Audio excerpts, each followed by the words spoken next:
సరే, నువ్వు ఎక్కడ పుట్టావు, ఎక్కడ పెరిగావు? మాది చిన్న విలేజ్ శ్రీరామగిరి వెంకటాపురం అని ఉంటది. ఇదివరకు వరంగల్ డిస్టిక్ ఉండే, ఇప్పుడు డిస్టిక్ చేంజ్ అయింది, మహబూబాద్ డిస్టిక్.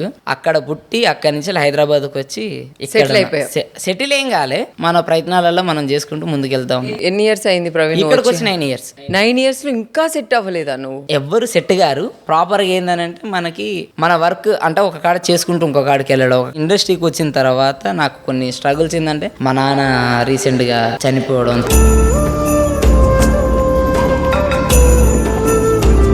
కొన్ని షూరిటీ సైన్ల మీద ఇచ్చిన డబ్బులు మా మీద పడ్డం.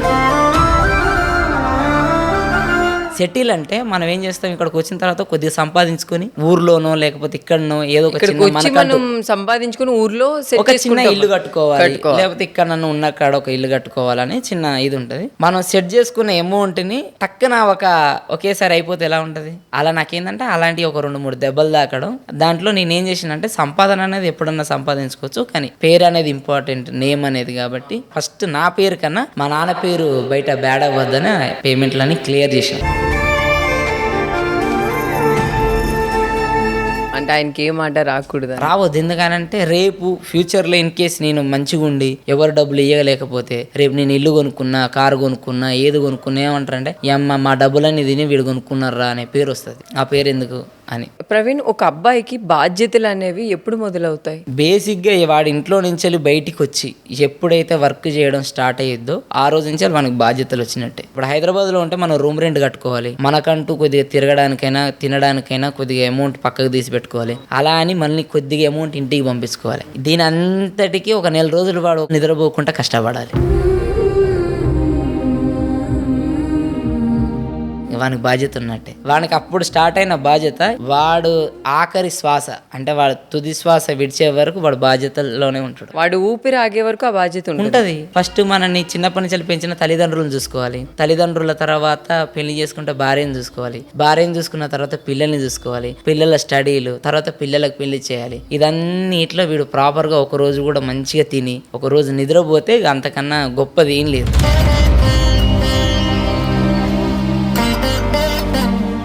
అబ్బాయి ఒక్కసారి మొదలు పెట్టాడు బాధ్యత తీసుకోవడం అంటే వాడు ఊపిరాగే వరకు అంతే. ఇప్పుడు లేడీస్ కి ఏందనంటే ఇంట్లో ఉండి అంటే తక్కువని కాదు, వాళ్ళు వర్క్ చేసుకుంటారు.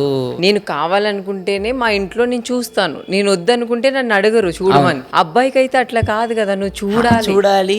కన్ఫర్మ్ గా ఈ నెల నాకు ఒక 20,000 కావాలి అని ఇంట్లో చెప్తే వీడు ఎలానైనా చేసి ఆ 20,000 పంపాలి. అట్లా మొదలు తండ్రిని కాదనలేం, తల్లిని కాదనలేం, ఎవరిని కాదనలేం. నీకు ఎప్పటి నుంచి స్టార్ట్ అయింది ప్రవీణ్? నాకు అంటే బేసిక్గా నేను ఊర్లో ఉన్నప్పటి నుంచే బేసిక్గా నేను 10th కంప్లీట్ చేశాను. కంప్లీట్ అయిపోయిన తర్వాత నువ్వు ఇంటర్, డిగ్రీ ఏదన్నా ఇప్పుడు మనం ఏదో తీసుకొని కాలేజీకి వెళ్ళాలి కదా, ఆ టైంలో మా నాన్న ఏమన్నాడంటే నువ్వు ఏం చేస్తావు నెక్స్ట్ ఏంట్రా నీ ప్లాన్లు అన్నప్పుడు నేను మా నాన్నకి చెప్పిన, నేను బేసిక్గా రంగస్థలం కళాకారుని చిన్నప్పటి నుంచి. ఈ నాటకాలని, డ్రామాలని ఇవి ఎక్కడుంటే అక్కడికి వెళ్ళి ఎంజాయ్ చేసేది, నేను వాళ్ళతో తిరిగేది, నేను అందులో నేర్చుకుని అందులోకి వెళ్ళా. ఫస్ట్ నువ్వు ఈ డ్రామాలు ఇవన్నీ చేసి ఇక్కడికి వచ్చా? స్టేజ్ యాక్టర్గా నేను వెళ్ళా. నేను అక్కడికి వెళ్ళాలంటే ఫస్ట్ నాకు సపోర్ట్ ఎవరు? మా నాన్న. నేను మా నాన్నకి చెప్పేటోని, నేను ఇలా వెళ్తానే, ఇలా వెళ్ళాలని ఉన్నది అనేసి అంటే మా నాన్న ఏం చేసిండు, సరే నువ్వు ఏది చేయాలనుకుంటే అది చేయనని పంపించేసిండు. నా 10th కంప్లీట్ అయిపోయిన తర్వాత నేను స్టడీ అయింది. ఎవరికైనా చాలా మంది ఫెయిల్ అయ్యేది ఎక్కడనంట 10th వరకు ఒక లైఫ్, స్కూల్ లైఫ్. తర్వాత మనం ఇంటర్ నుంచి వెళ్ళి ఏ స్టెప్ తీసుకుంటాం అనేది మెయిన్ ఇంపార్టెంట్. ఎందుకనంటే అది మనం ఇంటర్ నుంచి వెళ్ళి మనం తీసుకునే స్టెప్ ఏంటంటే మనని ముందుకైనా తీసుకెళ్ళొచ్చు, లేకపోతే వెనకనన్నా పడేయచ్చు.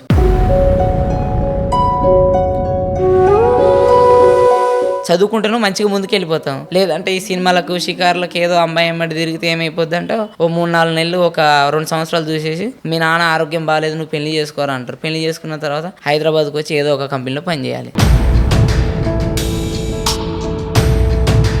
నేనేం చేశానంటే 10th అయిపోయిన తర్వాత నేను ఒక కోరిక మా నాన్నని అడిగింది ఏంటంటే, నీకు వీలైతే నన్ను సినిమా ఇండస్ట్రీకి పంపినానా, అక్కడ కష్టపడతా, ఒకవేళ నేను ఒక 3 నెలలు ట్రై చేస్తా, నాకు ఏదైనా ఒక అవకాశం వచ్చిందనుకో అటే ఉంటా, లేదంటే వేరే ఒక వర్క్ చేసుకుని నేను హ్యాపీగా ఉంటా అని చెప్పిన. నా మాటకు మా నాన్న కాదనుకుంటే నన్ను తీసుకొచ్చి ఇక్కడ నన్ను ట్రై చేయించి, ఇక్కడ నేను హాస్టల్లో ఉండేటోని. హాస్టల్లో కొన్ని రోజులు నాకు హాస్టల్ ఫుడ్ పడకపోతే మా నాన్న మాకు అక్కడి నుంచి ట్రైన్ ఎక్కి ఇక్కడ ఫుడ్ తీసుకొని వచ్చేటోడు ఇంటికి అని.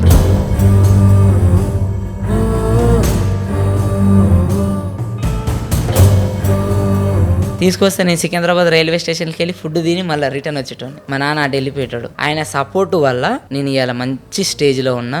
ఎప్పటికీ నాకు భగవంతుడు ఎప్పుడన్నా ఏదన్నా వరం ఇస్తే నేను మళ్ళీ ఏం కోరుకుంటానంటే, నాన్న పేరు యాకయ్య, మళ్ళీ ఆయనని నా గురించి మళ్ళీ ఇంకొకసారి నా కొడుగ్గా పుట్టి నాన్న అంటే దేవుడు పుట్టిస్తే నేను ఆయనని అంత బాగా చూసుకోవాలనేది నా కోరిక.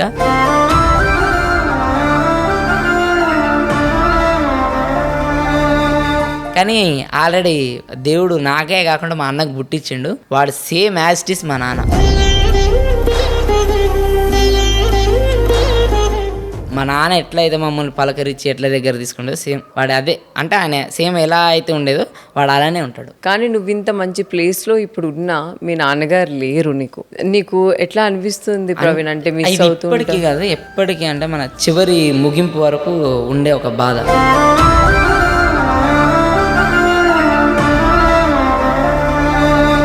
తల్లిదండ్రులు అనేటోళ్ళు అంత ఇంపార్టెంట్.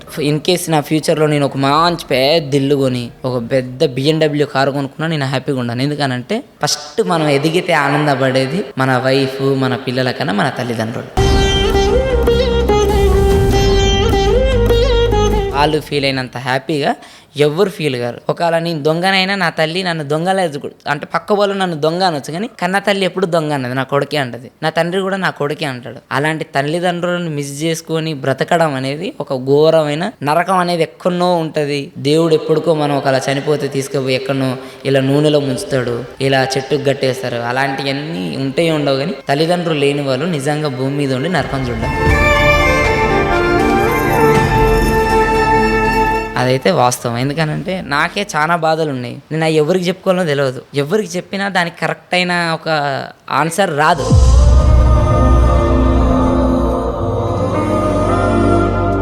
అదే నేను మా నాన్నకి చెప్తే, నేను ఫస్ట్ టైం కారు కొన్నాను. అది మా నాన్న కోరిక కొనాలన్నది. ఆయన ఉన్నప్పుడే నేను ఒక కారు కొనాలి అని ఒక చిన్న కారు కొన్నాను. మా నాన్న కొన్న రోజు ఫోన్ చేసి, బాపు నేను కారు కొన్నానే అని అంటే, అవునా కారు కొన్నావా, అబ్బా సూపర్ రా అది ఇది అనేసి అన్న తర్వాత, కానీ భయం అవుతుంది బాపు అని అంటే, ఎందుకు రానంటే ఒకవేళ నేను EMI కట్టలేకపోతే వాళ్ళు వచ్చి కారు గుంజుకపోతే ఎలా అంటే, ఎవడాడుకు వచ్చి నేను కారు గుంజుకపోయేది, నువ్వు కట్టకపోతే నేను కడతా, అది మనది, నువ్వు ఇంటికి తీసుకొని రా, ఎవడొస్తాడో చూద్దాం అంటే. అంత ధైర్యం ఎవరు ఇప్పుడున్న మన స్నేహితులు కానీ, లేకపోతే మనకు అన్న చెల్లెలే, అన్నదమ్ములే, లేకపోతే ఎవరున్నా అమ్మ నాన్న ఇచ్చిన ధైర్యాన్ని ఎవరు ఇవ్వలేరు.